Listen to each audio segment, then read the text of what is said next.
ठीक है ना, कि हाइब्रिडाइजेशन, न्यूक्लियर हाइब्रिडाइजेशन स्पेशली जो है वो पढ़ने जा रहे हैं।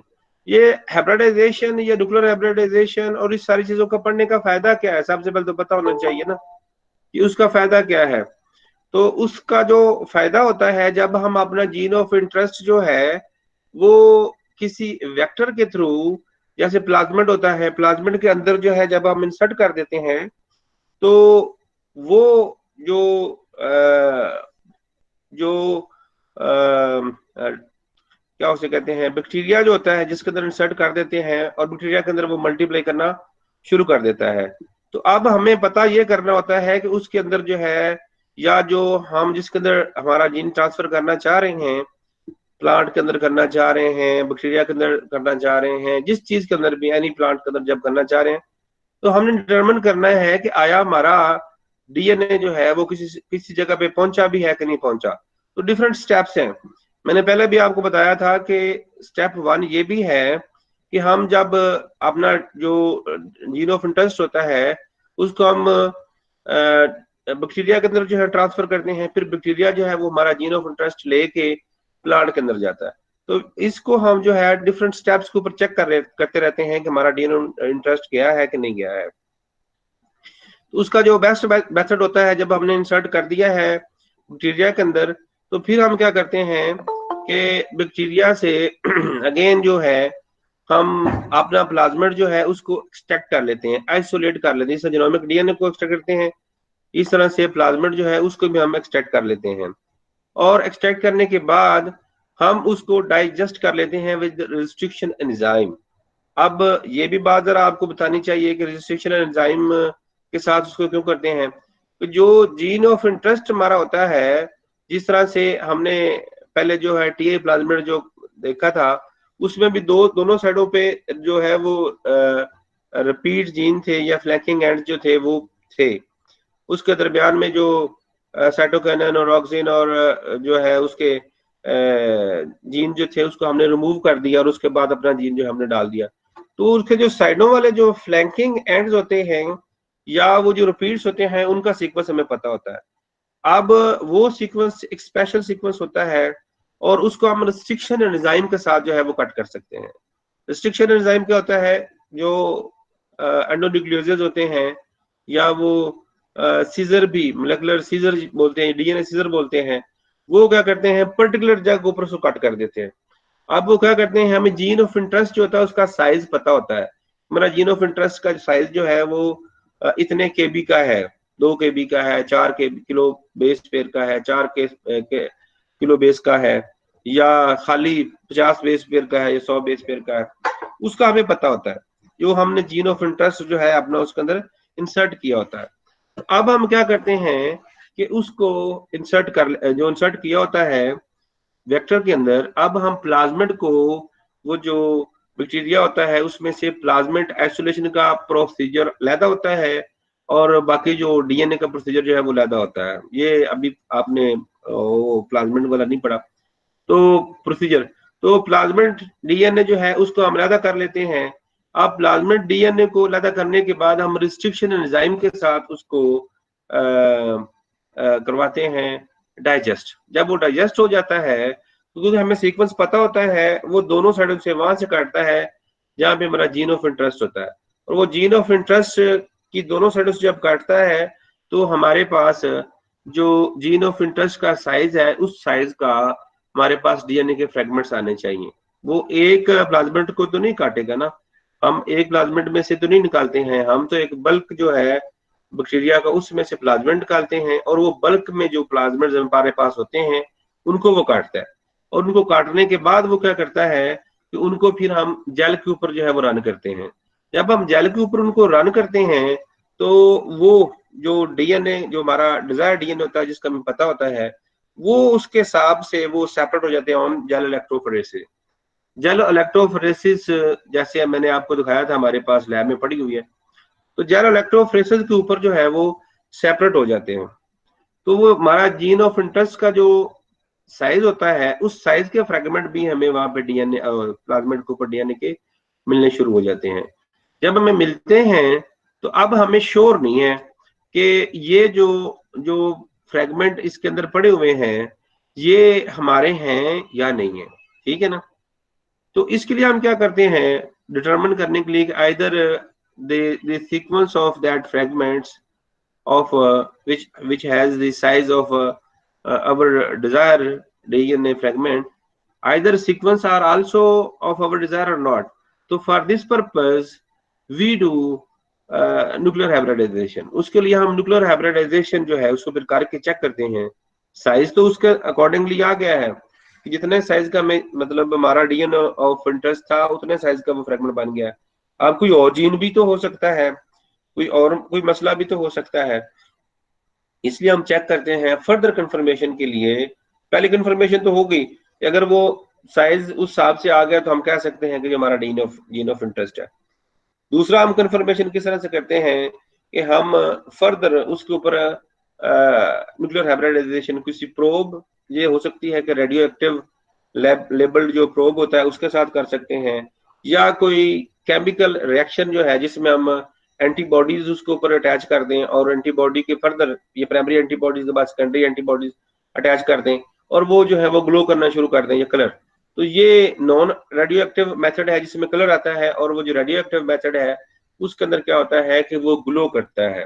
तो रेडियो एक्टिवली लेबल्ड जो है हम complementary sequence of our gene of interest का जो है वो हम लैब के अंदर डेवलप कर लेते हैं और बाद में उसके साथ फिक्स करते हैं। अगर वो उसको हमारा जीन ऑफ इंटरेस्ट उसके अंदर होगा तो वो उसके अंदर फिक्स हो जाएगा। जब वो फिक्स हो जाएगा तो वो फिर ग्लो करेगा किसके नीचे, वो जो यूवी लाइट जो हम उसके नीचे या एक्सरे रेडियोग्राफी के नीचे जो है वो ग्लो करेगा और उसके स्पॉट्स जो है वो आएंगे, जिससे हमें पता चलेगा कि हमारा जीन ऑफ इंटरेस्ट जो है उसके अंदर है। ठीक है, तो ये तो है इसका सिंपल बैकग्राउंड कि हमें डीएनए रिकम्बिनेंट डीएनए टेक्नोलॉजी में इसकी जरूरत क्यों पड़ती है।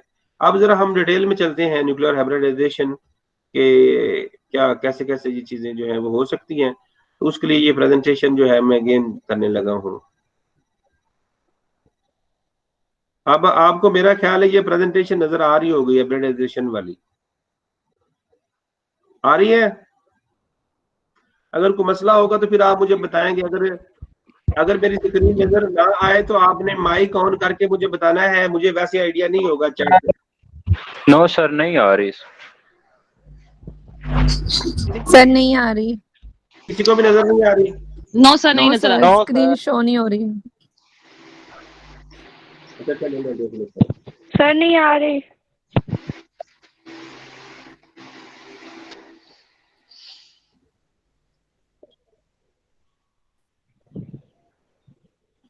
अब हो रही है? हाँ जी अब हो रही है। यस सर अब हो रही है। Yes sir. चले ठीक। अब अगर कोई मसला हो तो मुझे बता देना। Yes sir. अगर कोई मसला हो तो माइक ऑन करके बता देना, वरना माइक बांध ही रखें अपने। अच्छा, तो ये हाइब्रिडाइजेशन है। तो हाइब्रिडाइजेशन जो है प्रोसेस है establishing non covalent sequence specific interaction between two और more complementary strand of nucleic acid in a single hybrid. तो इसमें क्या होता है, जैसे ये इस स्लाइड में भी आपको नजर आ रहा है कि इसमें ये ऊपर डीएनए जो है उसको डीनेचर किया है, उसके बाद जो है ये नीचे जो सी ए बी और सी में क्या किया है कि हमने अलहदा से उसको आरएनए, ये तो आरएनए डीएनए की हाइब्रिडाइजेशन है, डीएनए की डीएनए से हाइब्रिडाइजेशन जो है वो हो जाती है, डीनेचर हो गया है और उसके बाद नीचे जो हाइब्रिडाइज इसको आरएनए और डीएनए को हाइब्रिडाइज यहाँ पे कर दिया है। तो कंप्लीमेंट्री सीक्वेंस जो है वो आपस में नॉन कोवलेंट बॉन्ड बनाते हैं। जैसे मैंने पहले भी बताया था आपको कि इसमें वो कौन से बॉन्ड बनाते हैं, वो बनाते हैं हाइड्रोजन बॉन्डिंग वाले बॉन्ड, जो न्यूक्लियोटाइड्स के आपस में जो बॉन्ड बनते हैं। तो वो न्यूक्लियोटाइड्स के कंप्लीमेंट्री बॉन्ड जो हैं वो इसमें बनते हैं। ठीक है, तो न्यूक्लियर हाइब्रिडाइजेशन जो है वो यही है कि जिसमें वो स्पेसिफिक इंटरेक्शन या नॉन कोवलेंट बॉन्ड या हाइड्रोजन बॉन्डिंग के through two strand complementary strand जो है दे कंबाइन टुगेदर।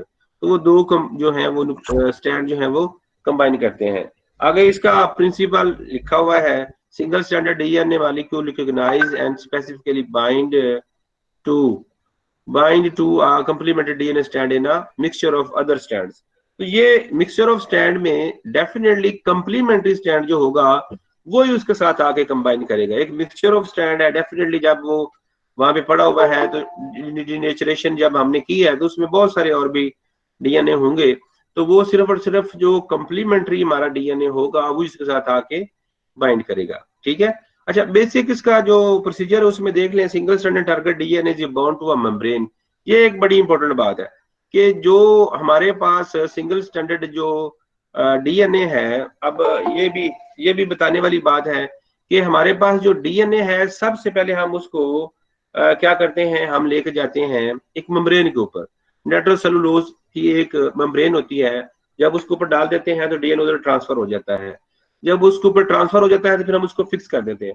फिक्स करने के बाद फिक्सिंग सोल्यूशन डालते हैं, वो फिक्स कर देता है, और उसके बाद फिर उसको डीनेचर कर देते हैं। डीनेचर एल्कली कोई भी, हम सोडियम हाइड्रोक्लोराइड ऑक्साइड डालते हैं, कोई भी एल्कली डालते हैं, तो एल्कली से क्या होता है कि वो जो हमारे दो डीएनए के स्ट्रैंड होते हैं वो सेपरेट हो जाते हैं।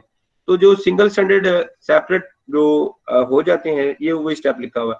तो वो एक मेम्ब्रेन के ऊपर जो है वो सिंगल स्टैंडर्ड स्टैंड जो है वो बॉन्ड कर जाते हैं। और उसके बाद क्या होता है कि DNA probe with detected substances added, तो उसके बाद फिर हम क्या करते हैं कि उसके ऊपर जो है हम अपना प्रोब जो है, जिसे मैंने क्या रेडियो एक्टिवली लेबल्ड प्रोब जो है वो हम उसके ऊपर डाल देते हैं, और वो इसके साथ जो है वो अटैच कर जाता है। किसके साथ? कंप्लीमेंट्री हमारे पास जो डीएनए होगा।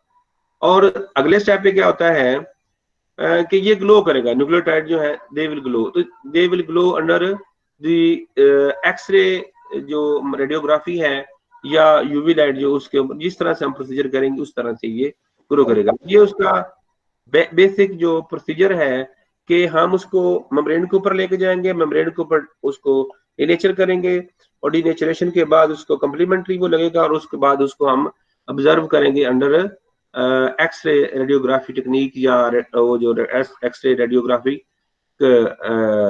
मशीन होती है उसके नीचे जो है हम उसको ऑब्जर्व करेंगे कि हमारा जो है वो ग्लो किया लगा है या नहीं लगा है कंप्लीमेंट्री डीएनए। अच्छा, इसके बाद जो है डीएनए प्रोब के बारे में लिखा हुआ है, ये मैं अभी बता देता हूँ आपको कि डीएनए प्रोब जो होता है, ये मैंने पहले भी आपको बताया है कि ये एक synthetic single standard DNA molecule होता है। ये सिंगल स्टैंडर्ड मॉलिक्यूल होता है which must be complementary to the gene of your interest. तो जो आपका जीन ऑफ इंटरेस्ट है उसके कंप्लीमेंट्री होगा, ताकि ये उसके साथ ये बाइंड कर सके। तो they can recognize and specifically bind to a target DNA by complementary basis pairing in mixture of bio molecule. तो वो बिल्कुल ऐसी बात ही है कि वो जो प्रोब होता है, probe is actually that single standard DNA fragment है which can bind to your gene of interest on the basis of its complementary nature। इसकी जो complementary nature है उसकी बेस के ऊपर ये उसके साथ करेगा। Detector system and DNA hybridization, तो इसमें दो हैं। एक है रेडियो एक्टिव डिटेक्टर सिस्टम है, ये मैं अब स्टार्ट में इंट्रोडक्शन में इसकी बात करके आया हूँ, और non radio active detector system है। तो ये दो सिस्टम है इसमें, जिसके अंदर जो है हम radio actively labelled probe use करते हैं। उसको हम, जैसे मैंने बोला कि एक्सरे रेडियोग्राफी है या यूवी लाइट है, उसके नीचे जो है जब हम उसको रखेंगे अपने प्रोब और जो कंप्लीमेंट्री जिसमें फिक्स किया हुआ है, तो उसके साथ वो क्या करेगा, वो ग्लो करेगा। ठीक है। और दूसरा जो है मैंने बोला था आपको non radio active detector system, पहले हम स्टार्ट में इंट्रोडक्शन में डिस्कस करके आए हूँ। इसमें क्या होता है कि इसमें रेडियो एक्टिवली लेबल्ड जो है वो प्रोब नहीं होता है, बल्कि प्रोब के ऊपर अगर किसी का कोई क्वेश्चन हो तो वो माइक्रोफोन ऑन करके मुझसे पूछेगा। वैसे मुझे नहीं है, इसका आइडिया नहीं होगा। और अगर किसी के कोई और एडमिट आना चाह रहा है और मीटिंग ज्वाइन करना चाह रहा है, तो वो भी किसी को मैसेज करे, वो मेरे सेल पे मैसेज करेगा, तो फिर मैं वापस जाकर उसको ज्वाइन करवाऊंगा। अच्छा, इसके बाद दो सिस्टम की बात कर रहा हूँ, रेडियो एक्टिव डिटेक्टर सिस्टम है और non radio active detector system है। तो पहले में मैंने बताया है कि जैसे मैंने बताया रेडियो एक्टिव लेबल्ड बहुत सारे कंपाउंड या बहुत सारे इस तरह से केमिकल होते हैं या कंपाउंड्स होते हैं या एलिमेंट्स होते हैं विच इमिट लाइट, विच हम कहते हैं रेडियो एक्टिव एलिमेंट्स। वो होते हैं रेडियो एक्टिव जो लाइट इमिट करते हैं, और उसको ही हम यूज करते हैं आइडेंटिफिकेशन के लिए, अगर वो ग्लो करेगा तो। अगर तो रेडियोएक्टिव बेस्ड है तो फिर हम उसे कहते हैं रेडियोएक्टिव डिटेक्टर सिस्टम में। अगर एंटीबॉडी बेस्ड है तो फिर हम उसे कहते हैं नॉन रेडियोएक्टिव डिटेक्टर सिस्टम है। तो नॉन रेडियोएक्टिव जो डिटेक्टर सिस्टम है उसके अंदर क्या चीज देखी जा सकती है कि जो लाइट है वो ग्लो करेगी, लेकिन वो कलर या लाइट जो है वो बनेगी because of binding of primary and then secondary antibodies to the और टारगेट डीएनए या जीन ऑफ इंटरेस्ट। उसके बाद तस्वीर को ऐड कर दें, वो कह रही है ग्रुप में। अच्छा, उसे क्या जल्दी से आए, फिर मैं वापस आ जाता हूँ इधर।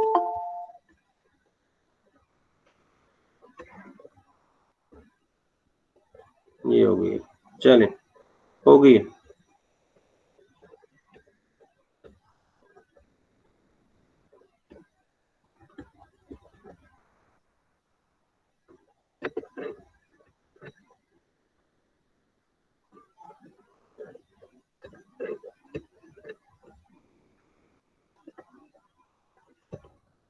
चले, तो ये एक रेडियोएक्टिव डिटेक्टर सिस्टम के बताया हुआ है कि ये टारगेट जीन है। आप इसके ऊपर स्लाइड नंबर पता नहीं 5 या 6 देख लें आप लोग। ये रेडियो एक्टिव डिटेक्टर जो है, रेडियो एक्टिव डिटेक्टर सिस्टम जो है वो बताया हुआ है। तो उसमें टारगेट डीएनए है, उसका एक सीक्वेंस जो है वो बताया हुआ है कि इसको हमने करना है कंप्लीमेंट। उसके बाद जो है नीचे एक डीएनए प्रोब जो है वो बताया हुआ है कि लेबल डीएनए का प्रोब जो है उसको लेबल करने के लिए बताया हुआ है। उसके साथ ये लेबल लगा हुआ, रेडियो एक्टिव एलिमेंट जो है वो यहाँ पे लगा हुआ है। उसके बाद क्या किया है, इसको कंप्लीमेंट कर दिया है कि इसका जो कंप्लीमेंट्री, एक मिनट, ये कंप्लीमेंट्री सीक्वेंस जो है उसके साथ जाके कंप्लीमेंट्री हमने लेबल्ड किया है तो उसके साथ अटैच कर गया है।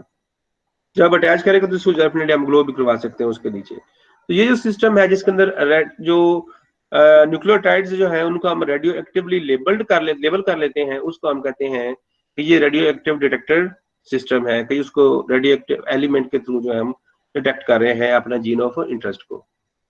अच्छा, इसके बाद जो है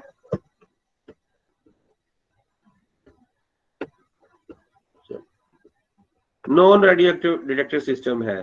तो इसमें क्या है, जो this detector system is based on the enzymatic conversion of chromogenic substrate और कीमिल्यूमिनेसेंट सबस्ट्रेट। कीमिल्यूमिनेसेंट सबस्ट्रेट का मतलब है, ल्यूसेंट का मतलब होता है लाइट जलना, केमिकल, ऐसे केमिकल जो लाइट जो है वो एमिट करें। तो इसमें एक जो इसमें एग्जांपल दी हुई है कि इसको पहले थोड़ा सा प्रोसीजर समझ लें कि जो हमारा डीएनए होता है उसको हम लेबल करते हैं एक एंटीबॉडी के साथ, फिर वो जो एंटीबॉडी उसके साथ आके अटैच हो जाती है, उसको फर्दर दूसरी एंटीबॉडी के साथ हम अटैच करते हैं जो कलर देती है, या वो लाइट जो है, वो जो केमिकल होते हैं, सब कुछ केमिकल ऐसे होते हैं जो लाइट एमिट करते हैं, तो वो फिर लाइट देती है। तो फिर जब हम उसको ऑब्जर्व करेंगे, लाइट वाला बाकी सारा वाश हो जाएगा, तो लाइट वाला जब हम देखेंगे तो उससे हमें पता चलेगा कि हमारा डीएनए इंटरेस्ट जो है इसके अंदर है, उसके साथ वो अटैच किया है। अच्छा, biotin labelled nucleotides are incorporated into the DNA. Biotin जो है प्रोटीन ही है, ये लेबल करके न्यूक्लियोटाइड जो है उसको हम न्यूक्लियोटाइड के साथ जो है हम डाल देते हैं इनटू द डीएनए प्रोब। तो इसको जो है labelled nucleotides are incorporated in DNA probe. तो डीएनए प्रोब के अंदर जो है वो एक एग्जांपल दी हुई है प्रोटीन है बायोटीन, उसको हम डीएनए प्रोब के अंदर जो है वो डाल देते हैं। आगे प्रोसीजर लिखा हुआ है, biotin labelled probe is hybridized to the target DNA. तो बायोटीन जो है वो भी प्रोटीन है और ये कलर प्रोड्यूस करती है, लाइट प्रोड्यूस करती है। तो इसको जो है हम टारगेट जीन के साथ, जो टारगेट जीन जो है उसके साथ प्रोब जो है वो हमने इसका बना लिया है। जो हमने प्रोब बनाया है उसके अंदर जो है बायोटीन जो है उसको हमने ऐड किया है न्यूक्लियोटाइड के साथ। The egg white protein avidin is added to bind biotin।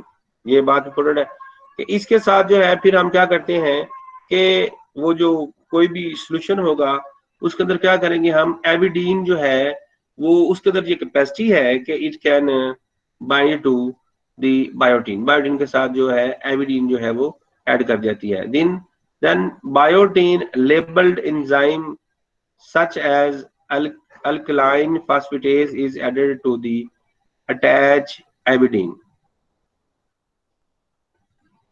अच्छा, अब आपको शायद कुछ समझ आ गई होगी। दी पहली बात में क्या किया उसने कि biotin label DNA probe is hybridized to the target DNA. The egg white protein is added to the to bind biotin. तो बायोटीन जो है, हाँ, बायोटीन को जो बाइंड करेगी वो होगी एवेडीन। और बायोटीन लेबल्ड एंजाइम जैसे अल्कलाइन फास्फेटेज है, इसको हम एवेडीन के साथ जो है वो अटैच करने के लिए डालेंगे। ठीक है। This protein have 4 separate biotin binding site that can be biotin labelled enzyme and on the addition of cumulative substance alkaline phosphatase convert it to the light emitting substratum.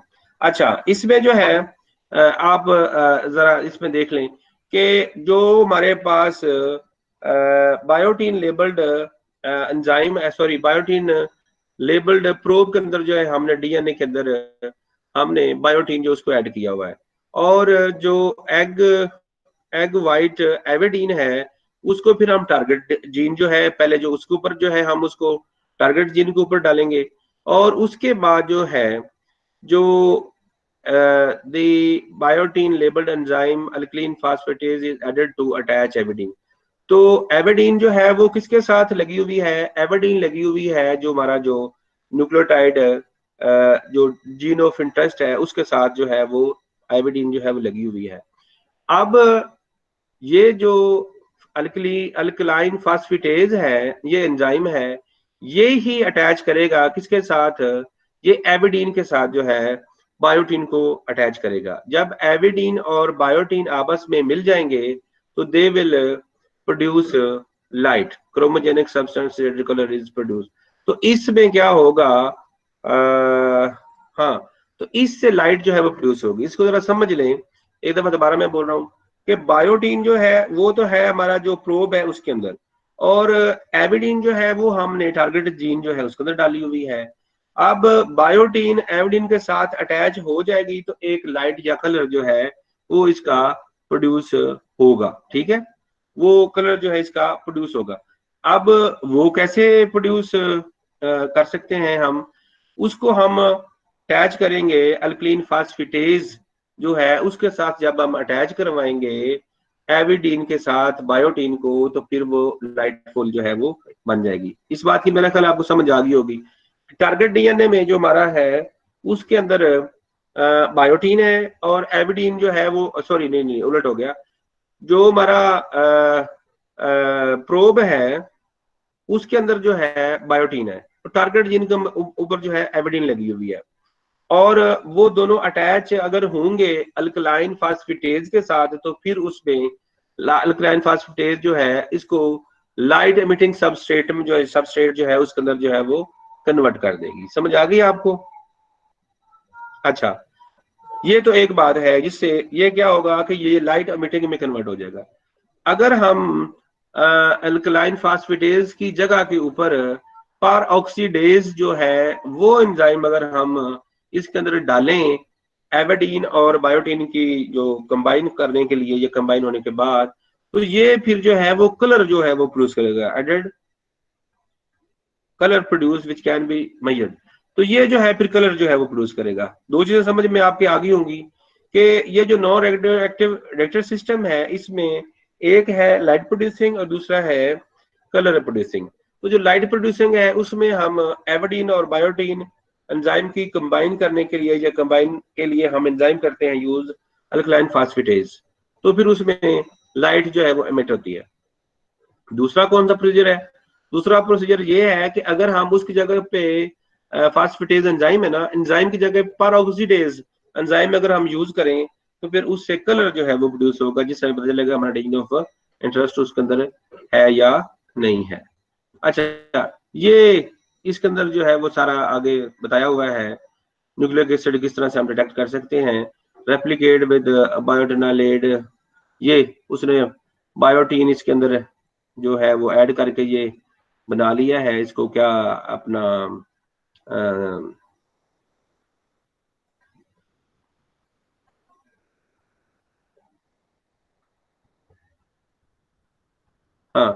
ये उसने प्रोब जो है वो इस तरह से बना लिया है और प्रोब को जो है फर्दर इसके साथ कंबाइन करवा दिया है।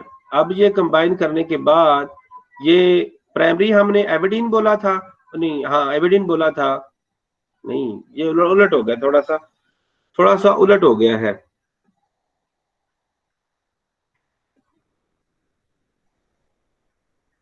हाँ बायोटीन, बायोटीन के साथ, ये बायोटीन के साथ लेबल्ड है, यही मैंने बताया था कि वो बायोटीन के साथ लेबल्ड है। और उसके बाद अगली बात जो है, थोड़ा सा यहाँ पे एक कंफ्यूजन क्रिएट होगी, मुझे भी समझ नहीं आई, आप भी समझ लें कि बायोटीन के साथ वो लेबल्ड हो गया है और लेबल होने के बाद वो उसके साथ कंबाइन कर गया है हमारा जीन ऑफ इंटरेस्ट के साथ। और वहां पे मैंने आपको बताया था कि हमने एविडीन डाली हुई है, तो एविडीन जो है वो टारगेट डीएनए जो है उसके साथ नहीं अटैच हुई, वो डेफिनेटली वहां पे होगी जरूर। एविडीन जो है वो भी अटैच हुई है बायोटीन के साथ। पहले भी हमने बायोटीन और एविडीन की बात की थी, लेकिन ये सारे का सारा जो प्रोसेस हो रहा है, पहले मैंने जो बात बताई तो उससे ये लग रहा है कि जैसे ये टारगेट जीन के ऊपर एविडीन लगी हुई है और बायोटीन जो है वो जो है हमारा जो लेबल्ड जो है उसके ऊपर लगी हुई है। ऐसा नहीं है, जो हमारा टारगेट सॉरी जो प्रोब है, प्रोब के ऊपर बायोटीन लगी हुई है और प्रोब जो है वो कंबाइन किया है हमारा जीन ऑफ इंटरेस्ट के साथ। और उसके बाद क्या हुआ है कि जो एविडीन हमने उसके अंदर ऐड की है विद फास्फेटेज एंजाइम के साथ, तो उसने क्या किया है, फास्फेटेज एंजाइम उसके साथ अटैच हुआ है और उसके बाद जो है एविडीन और फास्फेटेज एंजाइम जो है मिलके उन्होंने यहाँ पे देखें ग्लो करना शुरू कर दिया है, एविडीन और फास्फेटेज एंजाइम।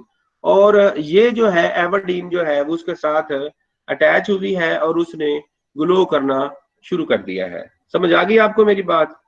अच्छा ये है, और उसके बाद अगर हम यहाँ पे नहीं डालेंगे तो कलर वाला डाल देंगे, तो ये इसका कलर पेरोक्सिडेज एंजाइम डाल देंगे तो ये इसका कलर देना स्टार्ट कर देगी एविडीन जो है।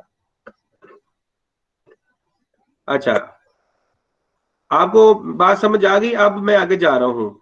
अब न्यूक्लिक एसिड ब्लॉटिंग टेक्निक जो है उसकी तरफ जो है, या सॉर्दर्न ब्लॉटिंग की तरफ जा रहा हूँ, उसके बाद नॉर्दर्न, वेस्टर्न और फिर कॉलोनी ब्लॉटिंग की तरफ जाएंगे हम। तो सबसे पहले जो है ब्लॉटिंग जो है वो प्रोसेस है immobilization of sample nucleic acid in solid support के ऊपर जो है उसकी जो इमोबिलाइजेशन हो जाती है और फिर उसको डिनेचरेशन करते हैं, फिर हाइब्रिडाइज में कंबाइन कर देते हैं, वो सारा का सारा। तो ये मैंने सॉर्दर्न ब्लॉटिंग के बारे में अब थोड़ा सा हम कर लेते हैं। सॉर्दर्न ब्लॉटिंग के मैंने नोट्स भी आप लोगों को दिए थे, आप लोगों को समझ आ रही है? मुझे एक दो बच्चे बताएं जरा, कि सारे मीटिंग छोड़ के चले ना गए हूँ। जी सर। सर जी समझ आ रही है। बैठे हुए हैं सारे? जी सर आ रही है। Yes sir. ये कितने छोड़ के चले गए हैं?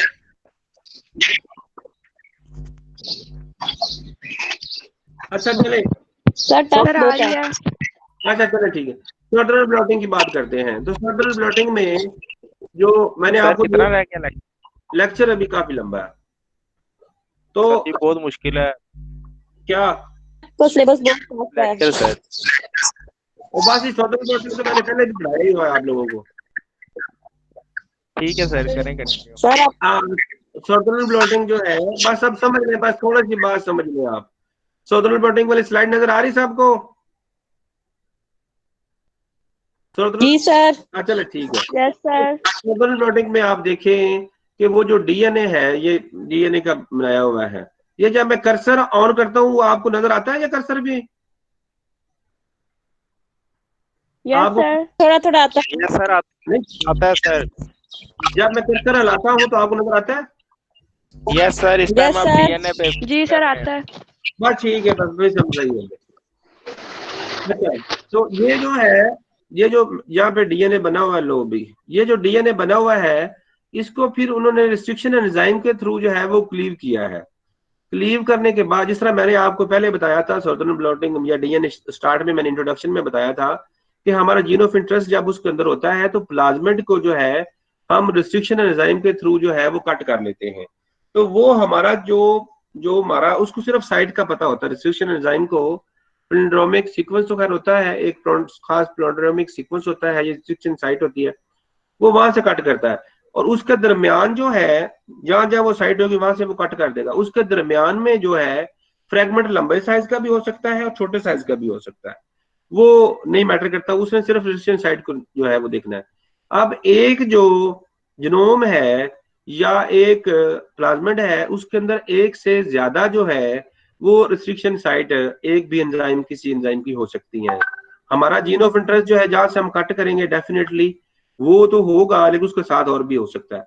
तो इस तरह से जब हम किसी रिस्ट्रिक्शन एंजाइम के साथ प्लाज्मिड या डीएनए को कट करते हैं उसमें मल्टीपल फ्रेगमेंट्स आते हैं एक, और मल्टीपल फ्रेगमेंट आने की दूसरी वजह क्या होती है, दूसरी वजह यह भी होती है कि हम बल्क में जो है वो डीएनए जो है एक्सट्रैक्ट करते हैं फ्रॉम बैक्टीरिया, जैसे बल्क में जो हम लेते हैं तो उसमें वो मल्टीपल प्लाज्मिड होते हैं और मल्टीपल ही फिर उनकी आगे साइट है, तो इसलिए large number of fragments of different length जो है वो बन जाते हैं। फिर हम उनको क्या करते हैं, सेपरेट करते हैं ऑन जेल इलेक्ट्रोफोरेसिस। तो जेल इलेक्ट्रोफोरेसिस जो है उसके ऊपर हम फिर सेपरेट कर लेते हैं। तो सेपरेट करने के बाद हमें पता चलता है, जिस तरह ये नजर आ रहा है, कि बहुत सारे साइज के फ्रेगमेंट बन जाते हैं। जो छोटे साइज के फ्रेगमेंट, जो सबसे छोटे साइज के फ्रेगमेंट होते हैं वो जेल इलेक्ट्रोफोरेसिस के अंदर जो है वो सबसे आगे होते हैं, और जो उससे छोटे होते हैं उसके पीछे, उससे जो छोटे होते हैं बड़े, सॉरी उससे बड़े उसके पीछे, उससे बड़े उसके पीछे, और उससे बड़े, और सबसे जो बड़े फ्रेगमेंट होते हैं वो एंड पे होते हैं। तो इस तरह का एक पैटर्न जो है, जिस तरह ये नजर आ रहा है, ये एक पैटर्न बन जाता है। जो एंड वाले होते हैं वो बड़े और एंड तक छोटे। अब हम जो है, हमें नहीं पता कि हमारा जो है वो फ्रेगमेंट कहाँ पे है, हमें तो अपने फ्रेगमेंट या जीन ऑफ इंटरेस्ट से गरज है। तो फिर हम क्या करते हैं कि ये जो जीन ऑफ इंटरेस्ट है वो आ गया जेल इलेक्ट्रोफोरेसिस के ऊपर, बिल्कुल इस तरह से जेल इलेक्ट्रोफोरेसिस के ऊपर वो डिफरेंट बैंड बन गए, हमने यूवी लाइट के नीचे जाके देख लिए हैं। अब हम क्या करते हैं कि वो जो जो जो जो जेल इलेक्ट्रोफोरेसिस है या जेल है उसके ऊपर हम क्या करते हैं, एक पेपर जो है अब्जॉर्बेंट टाइप होता है पेपर, नाइट्रोसेलुलोज फिल्टर या पेपर होता है, मेम्ब्रेन का पेपर, ये मेम्ब्रेन भी उसे कहते हैं, वो जो है हम उसके अंदर उसके ऊपर जो है वो डाल देते हैं। डालने के बाद फिर हम क्या करते हैं कि उसको ऊपर टॉवल भी डालते हैं, टिश्यू पेपर भी रखते हैं, ऊपर वेट भी रख देते हैं उसके ऊपर, और बहुत सारे जो है बहुत सारे जो है वो बफर, इसके अंदर बहुत सारा बफर भी जो है, ये टैंक जो है उसके अंदर बहुत सारा बफर भी डाल देते हैं। और अब क्या होता है कि कैपिलरी रिएक्शन से ये जो है वो ऊपर को जो डीएनए है वो मूव करता है, यहाँ पे नाइट्रोसेलुलोज जो पेपर होता है उसके ऊपर ये फिर अटैच हो जाता है उसके ऊपर।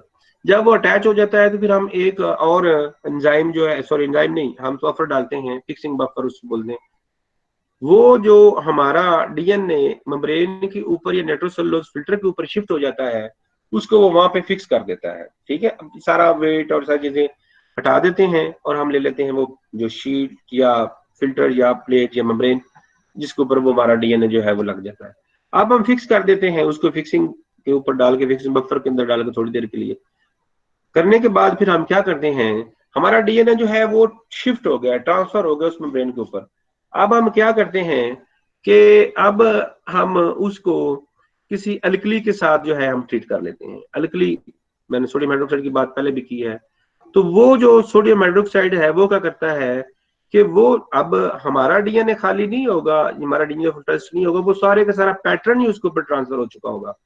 तो वो सारे का सारा जो पैटर्न ट्रांसफर हो चुका होगा फिर उसको वो क्या करता है कि वो सारा जो जिस पैटर्न है उसके उधर जितने भी डीएनए होते हैं उनको वो सिंगल डीनेचुरेशन, मतलब कि जो फ्रेगमेंट डबल स्टैंडर्ड होता है उसको सिंगल स्टैंडर्ड में कन्वर्ट कर देता है। तो वो सिंगल स्टैंडर्ड में सबको कन्वर्ट कर देता है, और कन्वर्ट करने के बाद अब वो सिंगल स्टैंडर्ड वहां पे सबके फ्रेगमेंट जो है वो अवेलेबल है।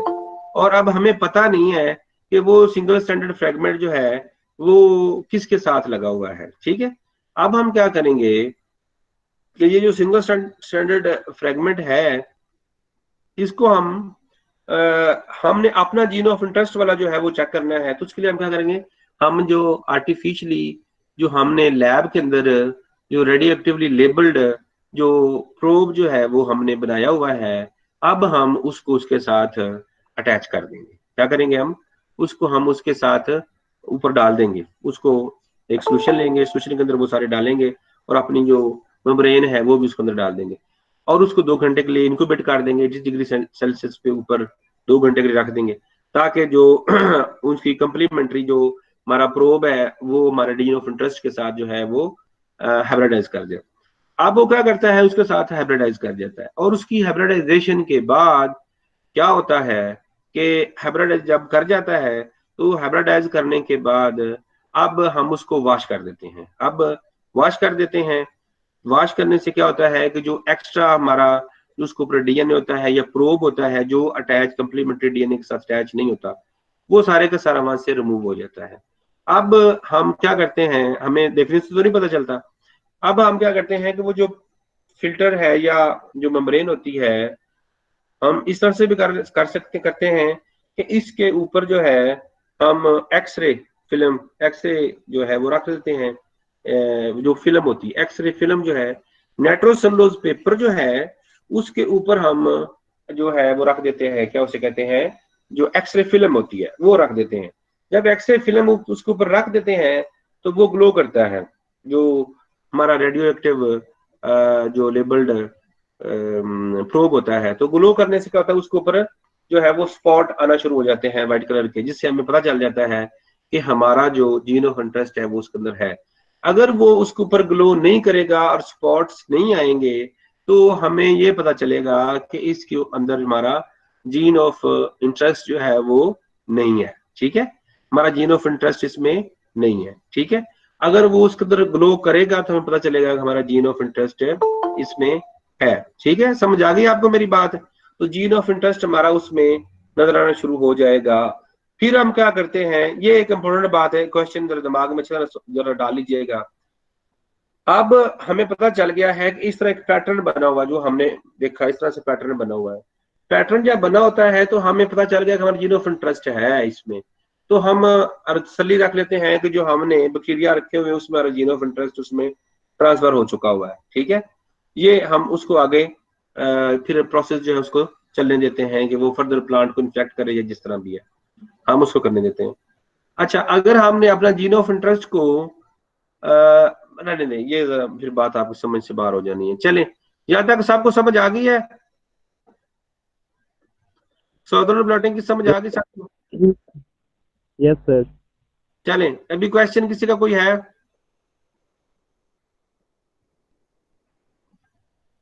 No sir. चले, अब ये नॉर्दर्न ब्लॉटिंग है। जिस तरह से सॉदर्न ब्लॉटिंग थी इस तरह से नॉर्दर्न ब्लॉटिंग है। ये भी हमने बहुत सारी बातें जो है हमने की थी पहले कि इस तरह से। अच्छा, ये देखिए जरा, तो नॉर्दर्न ब्लॉटिंग में भी क्या होता है कि सॉदर्न ब्लॉटिंग में हमने क्या लिया था, डीएनए लिया था, और नॉर्दर्न ब्लॉटिंग में हमने आरएनए लिया है। तो हम आरएनए को भी उस तरह से ही प्योरीफाई करते हैं जिस तरह से डीएनए को करते हैं। प्रोसीजर दोनों का बिल्कुल सेम है, आरएनए और डीएनए या नॉर्दर्न ब्लॉटिंग सॉदर्न ब्लॉटिंग का प्रोसीजर जो है वो बिल्कुल सेम है। ठीक है, इसके अंदर भी हम आरएनए लेते हैं और आरएनए को जेल इलेक्ट्रोफोरेसिस के ऊपर जो है वो हम सेपरेट करते हैं, और सेपरेट करने के बाद इसको जो नाइट्रोसेलुलोज की जो मेम्ब्रेन होती है या नाइट्रोसेलुलोज पेपर होता है उसके ऊपर जो है हम उसको जो डीएनए है उसको, सॉरी आरएनए जो है उसको हम शिफ्ट कर लेते हैं। जो सॉदर्न है उसमें डीएनए था, इसमें हमने आरएनए को जो शिफ्ट कर दिया, इस तरह से फिक्स कर दिया है। RNA fix to membrane with UVR heat. Heat मैंने आपको पहले बताया था कि हम 80 डिग्री सेल्सियस के ऊपर उसको इंक्यूबेट करते हैं फॉर 2 आवर्स, उससे वो फिक्स हो जाता है। फिक्सिंग सोल्यूशन भी होता है और उसको भी हम फिक्सिंग सोल्यूशन के अंदर भी हम इसको डाल के फिक्स कर लेते हैं। या यहाँ पे उन्होंने एक नया मेथड लिखा है कि हम यूवी लाइट के थ्रू भी डीएनए आरएनए को जो है वो फिक्स कर लेते हैं, या हल्की हीट दे के भी उसको फिक्स कर लेते हैं। जब एक दफा वो फिक्स हो जाता है, अच्छा, तो यहाँ पे जो है एक और बात इंपॉर्टेंट है, यहाँ पे हम जो डीनेचुरेशन सोल्यूशन है वो हम नहीं डालेंगे। ये समझ आ रही है आपको बात है? डीनेचुरेशन सोल्यूशन जो है वो हम नहीं डालेंगे, या अल्कली जो है हाइड्रोजन ऑक्साइड, जो नाइट्रोजन ऑक्साइड है, हाइड्रोक्साइड है, वो हम नहीं डालेंगे। उसकी वजह क्या है कि जो आरएनए होता है वो तो पहले ही सिंगल स्ट्रैंडेड होता है, तो इसलिए फिर हम क्या करेंगे, यहाँ पे फिर हम अपना प्रोब, वो जो डीएनए वाला प्रोब होगा जो हमें पता होगा तो ये उसके साथ जाके अटैच कर जाएगा, वो प्रोब जो रेडियो एक्टिवली लेबल्ड है वो प्रोब जो है इसके ऊपर फिर हम लगा देंगे, वो इसके साथ फिर हम इसको टाइम देंगे, दो घंटे के लिए हम इसको टाइम देंगे कि ये इसी तरह इसकी जो है रीनेचुरेशन जो है वो हो जाए। रीनेचुरेशन का मतलब ये इसके साथ कंबाइन कर जाए जो रेडियो एक्टिव लेबल्ड है। उसके बाद फिर हम क्या करेंगे, इसको फिर एक्सरे फिल्म जो है उसके ऊपर जो है वो रख देंगे, और जहाँ हमारा RNA ऑफ इंटरेस्ट होगा, ये वहां से वो हमारा जो प्रोब होगा वो फिर अगेन जो है वो ग्लो करेगा। जब ये ग्लो करेगा तो हमें पता चल जाएगा कि हमारा उसमें RNA जो है RNA ऑफ इंटरेस्ट जो है वो इसके अंदर है। ठीक है। अच्छा, इसके बाद जो है अजान की आवाज आ रही है आप लोगों को? यस सर, आ रही है। यस सर, आ रही है।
अच्छा, अब जो है वेस्टर्न ब्लॉटिंग के बारे में थोड़ा सा हम डिस्कस कर लेते हैं।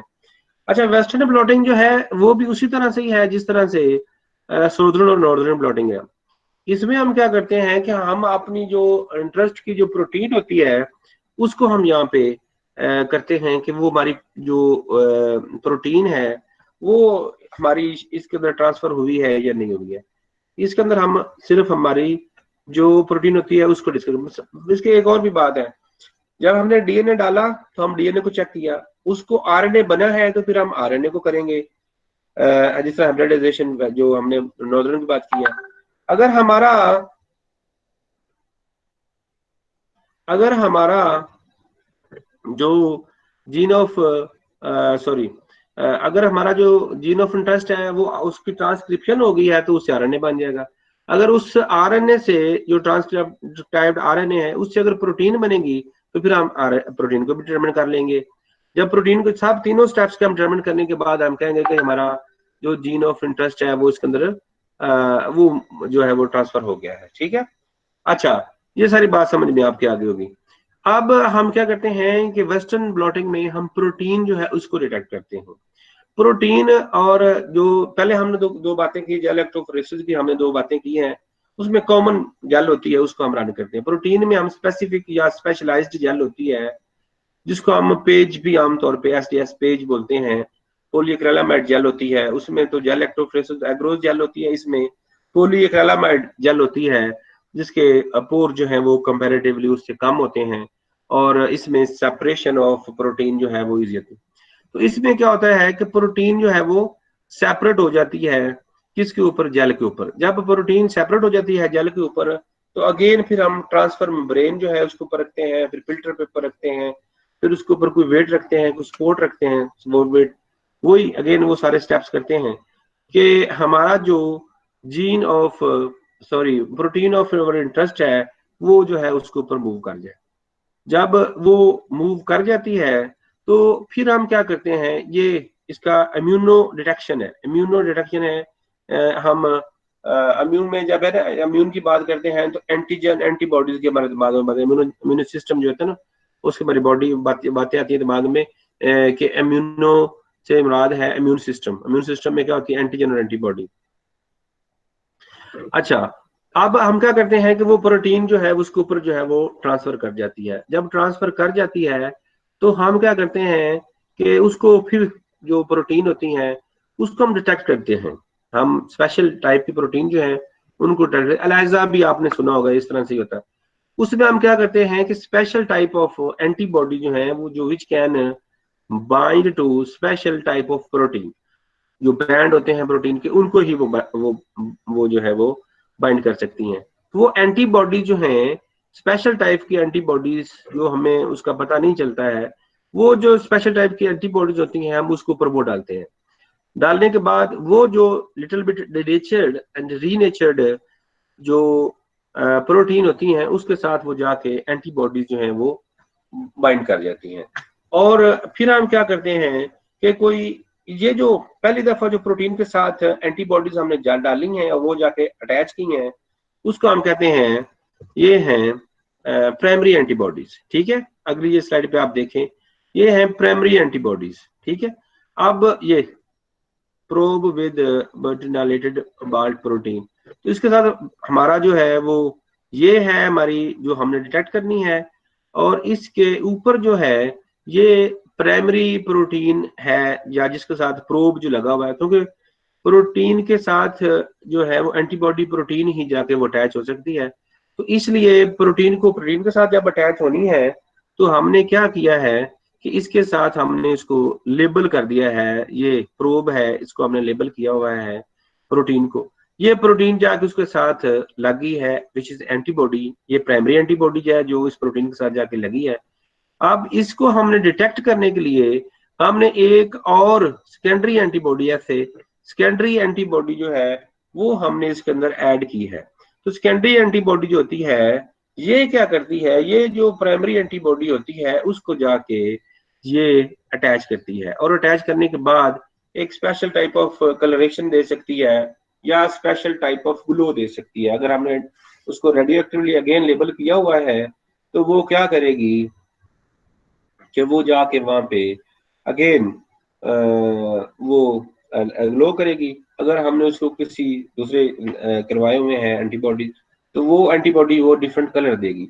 अगर वो डिफरेंट कलर आ गया तो फिर उससे भी पता चलेगा हमारे जो है gene of protein of interest जिसमें बिल्कुल है। अगर वो नहीं आया है तो फिर हम कहेंगे कि हमारा जो प्रोटीन ऑफ इंटरेस्ट है वो इसके अंदर नहीं है।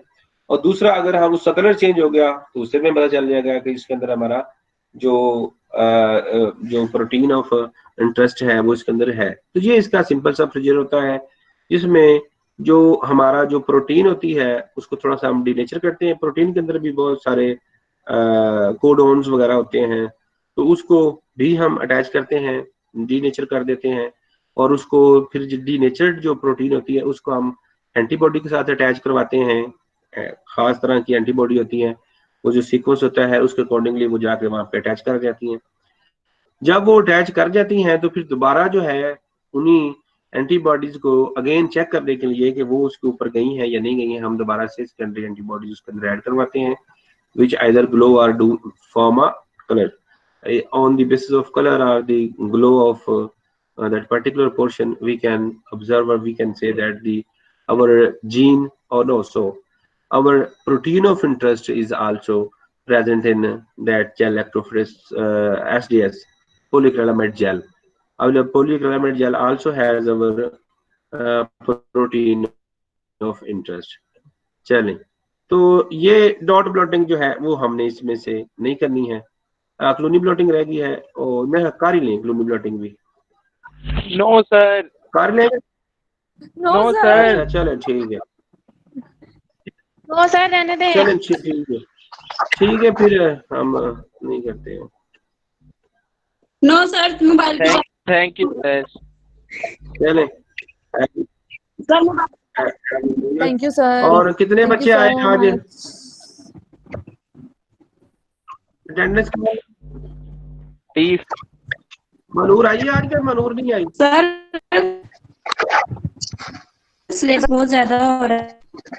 तो कोई बात नहीं, आप भी ज्यादा ही है। इनके अटेंडेंस जो आए हुए थे ना उनकी अटेंडेंस लगा लें। चलिए ठीक है, फिर कल कितने बजे मिलना है आपने? 11 इसी टाइम।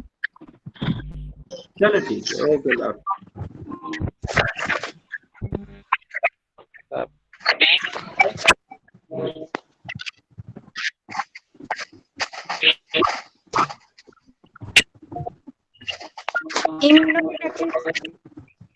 No sir.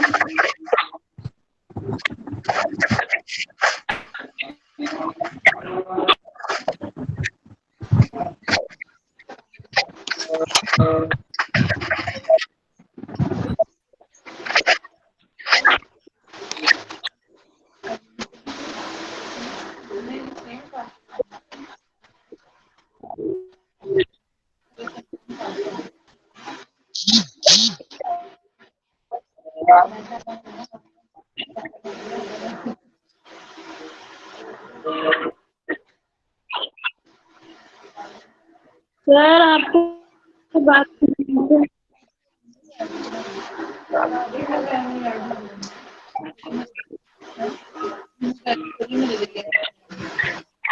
हेलो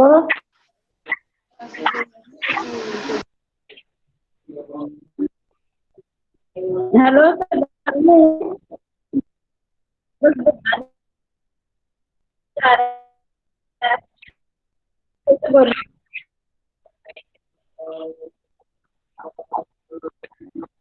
बोला